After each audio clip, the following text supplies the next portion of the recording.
Bubuan man kog olive oil sa ulo, guys. I get the olive oil and he pour it on top of my head. Sabi yung sakit, guys, iyak ako ng iyak. Sabi ko, ibinta ko tong I can't do it anymore. Ibinta ko tong bahay. No. Hala, mas maganda pala itong gamit.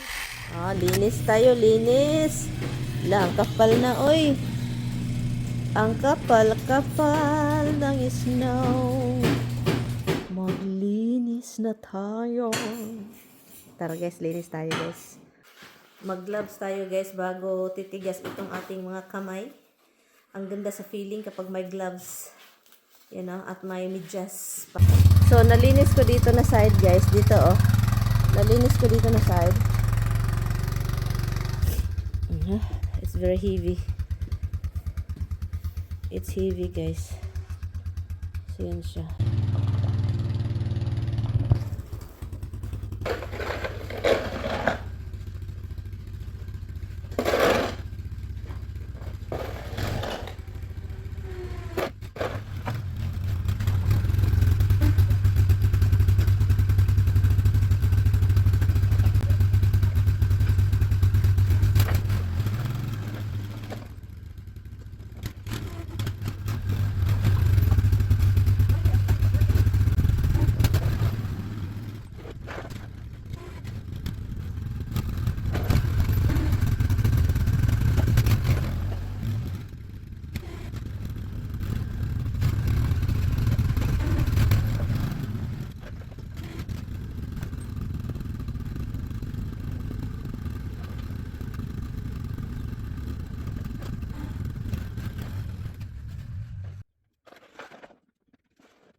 That's not very much, is it?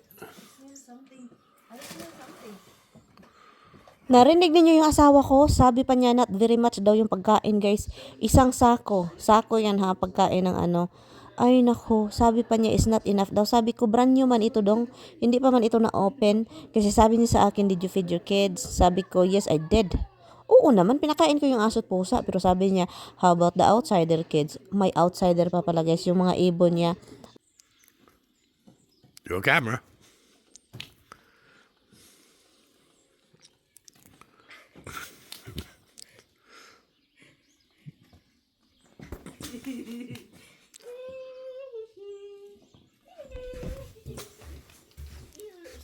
You're with me? Your phone. Your phone. Yeah, look, you have eyes. You have snow already in your... Yes. I wonder why.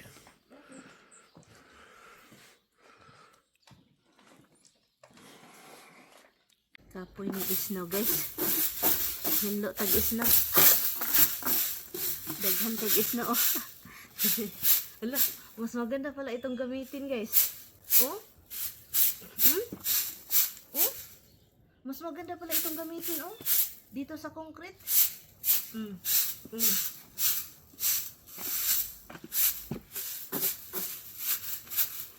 Hala. Maganda pa ito gamitin. Dito sa concrete. Oh, linis oh. Oh, wala na isno. Oh. Adoy, mag-ana-ana lang. Ganito lang pala yung gawin guys, mag-ana-ana oh. Murag kuan, namugaw ulangaw. Itong mga snow, magsilhig na naman tayo ng snow.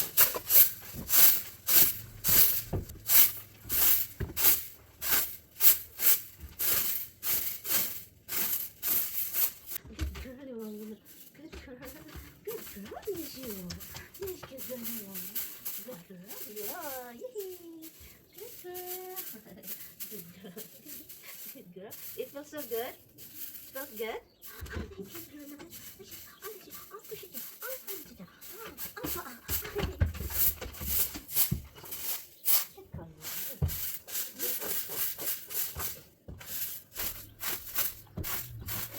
Uy, nakahulog na.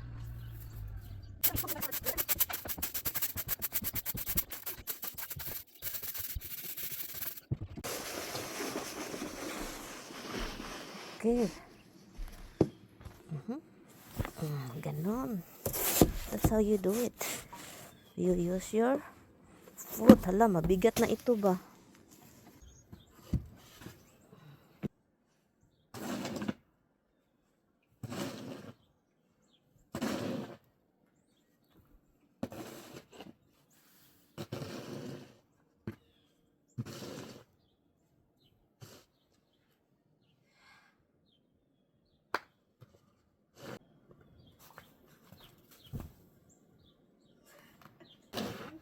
Abnormal eh.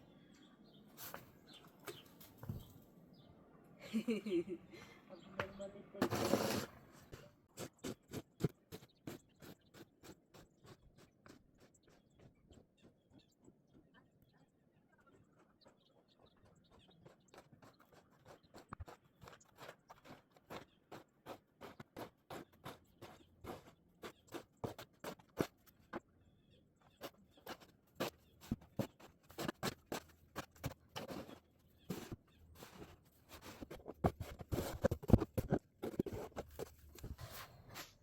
Ang ginaw.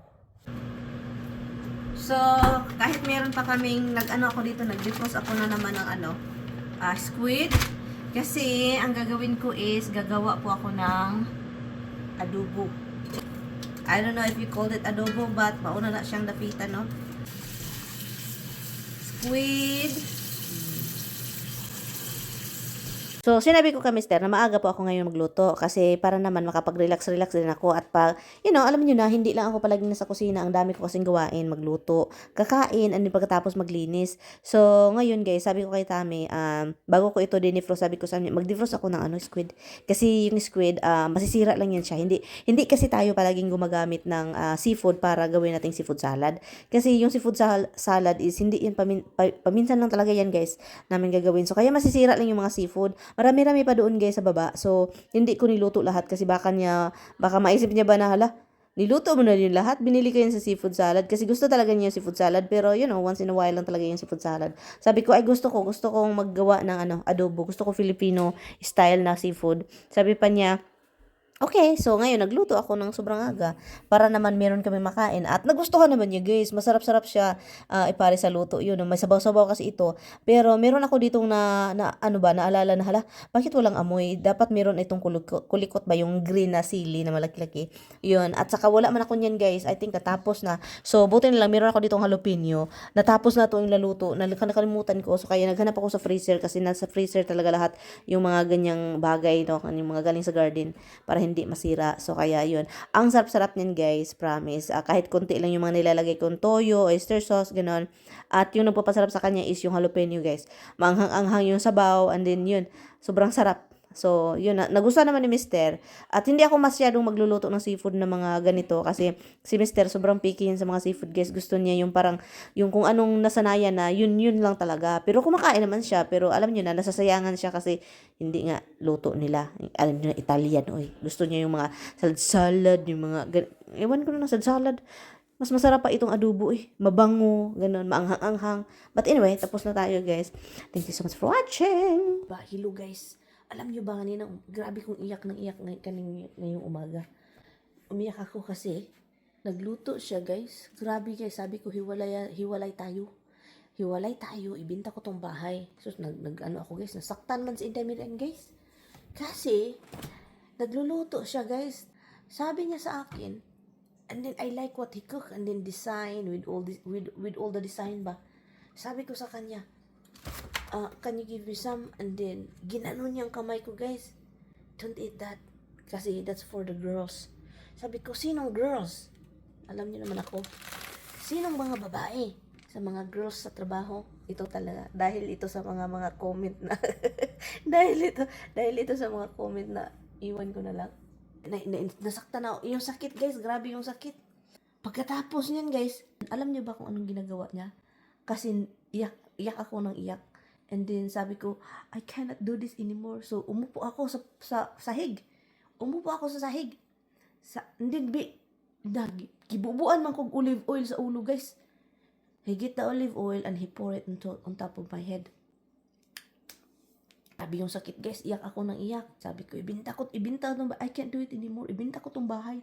Kasi, gibubuan ako ni Mugano niya. Sakit kaya akong hibati. Sakit kaya akong kasing-kasing. Guys, sakit. Sobrang sakit yung puso ko.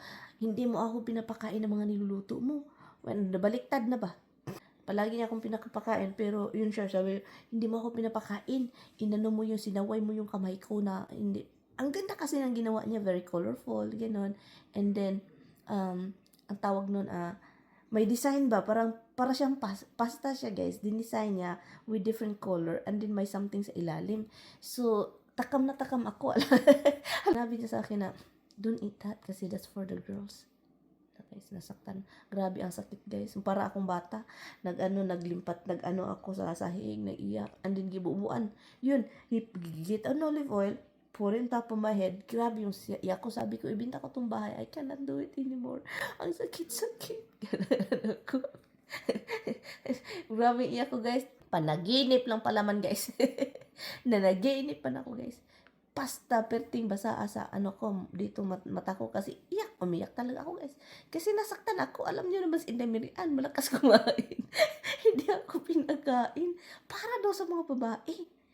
Tapos, iyak ako na iyak. Pag-gising ko, guys. Grabe man, guys.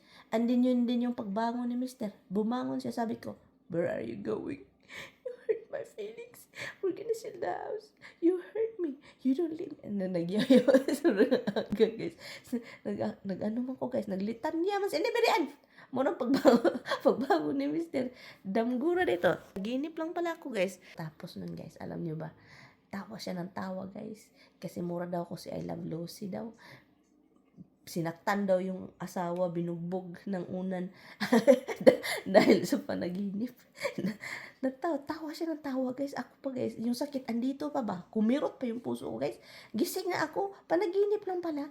Then natawa siya. So, sumunod ako sa kanya. Dito siya, pinakain yung aso. Sumunod ako.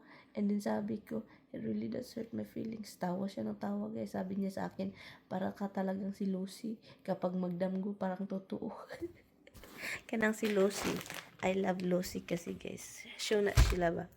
Kasi grabe ang panaginip ko. Umabot na sa kainan. Nagutom na ang aking mga bitok. Nanaginip ako, guys. Nagkigiwahon mo nito. Ay, buhay. Iba talaga si Miriam. The best. Pati panaginip, pagkain pa rin. Nasaktan ako dahil alam nyo na, ang pagkain hindi pinatouch. Ando na si Mr. sa loob, guys. And sabi pa niya sa akin, 5 tao daw yung andun. So, kaya ngayon, nag-text siya sa akin na 5 tao daw yung andun. So, sabi ko, now what? So, hindi talaga niya kayang magpa-haircut, guys. So, tignan natin kung lalabas ba siya or what. Let's see. Kailangan kong ng pera kasi hindi ko alam. Itong sasakyan ko needed car wash really bad. So, sabi ko kay Tami, magpa-car wash kami. And, sabi ko sa kanya, ako na yung magbayad dong, mayaman po ako. So, yun. So, gusto kong magasto ng pera. Itong pera na ito din yung binigay niya sa akin. Oh, of course, no. Tinago ko yung iba, guys. Tinago ko yung iba, and then, ilan-ilan lang yung nilabas ko dito. So, yun siya. So, dagdagan natin yan, baka kulang pa yan. I'm not sure if Tommy is, I think he's going out now. Akala ko, lalabas siya, guys. Nanigarilyo lang pala. Kaloka man itong asawa ko. Nakapag-haircut na. Finally. No,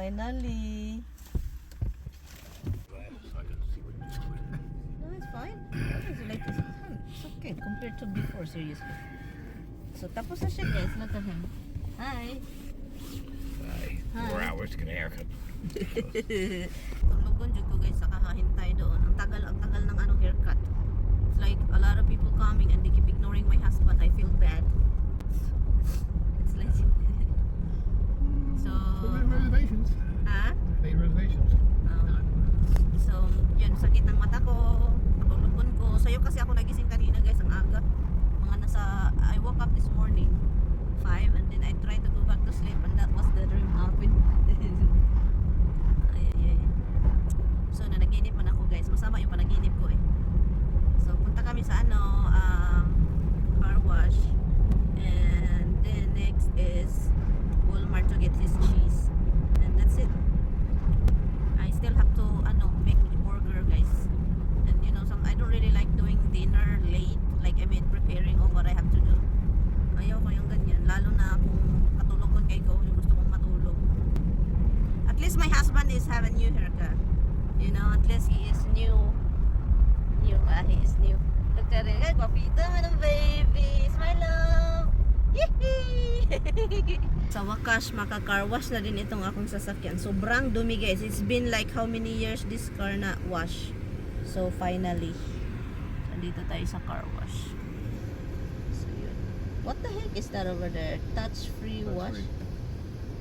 What does that mean? Keep going, love. That means no brushes, no things, no, just high pressure water and